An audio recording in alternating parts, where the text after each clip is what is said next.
Les priorités de 2019, c'est de continuer d'amplifier nos actions de solidarité envers les personnes et de solidarité envers les territoires. Nous avons aussi des actions de société, Hérosport, Héroculture. Et puis pour les territoires, nous sommes en charge des solidarités territoriales, c'est-à-dire principalement avec les communautés de communes et les communes. Et nous avons créé Héro Ingénierie pour les accompagner dans leur montage de leur dossier. Le territoire, c'est aussi le vignoble.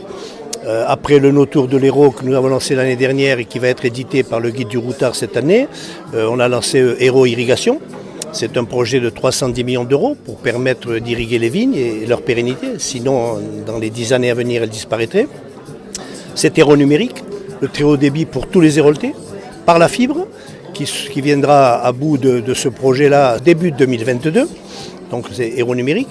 Et là, c'est tous les héroltais qui seront desservis. C'est un projet qui est très attendu.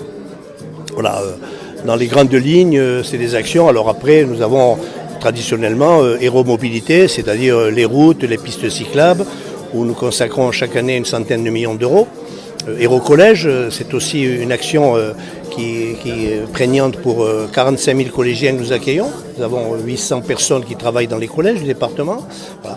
Donc on a 2 volets de compétences, un volet qui s'adresse aux personnes et un volet qui s'adresse au territoire.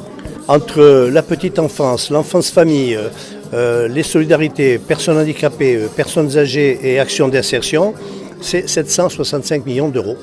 Plus de la moitié du budget consacré aux solidarités aux personnes. Et je dis notre seule chance pour faire face à cette dépense qui est croissante de plus en plus, puisque nous accueillons 15 000 héroltais nouveaux par an depuis une douzaine d'années. Le corollaire, c'est qu'au bout de quelques années, un certain nombre sont bénéficiaires d'un accompagnement du département à travers des aides, à travers des actions. Et si nous arrivons à y faire face, c'est que ce département, le dynamisme de population, c'est aussi beaucoup de droits de mutation, c'est-à-dire de transactions immobilières qui se font. Et lorsque un acte est passé chez le notaire, il y a une toute petite partie qui revient au département dans les frais. Et ça nous procure des recettes qui nous permettent de faire face à ces dépenses qui sont presque exponentielles. Chaque année, c'est 5500 personnes qui sont remises à l'emploi grâce aux dispositifs d'accompagnement, des formations, des entreprises d'insertion, des associations d'insertion qui les forment et qui leur trouvent un débouché. C'est aussi 400 créations d'entreprises par les bénéficiaires des actions d'insertion. Et au bout de 3 ans, ces entreprises-là, 80% sont pérennes. 80% des 400 entreprises créées sont pérennes.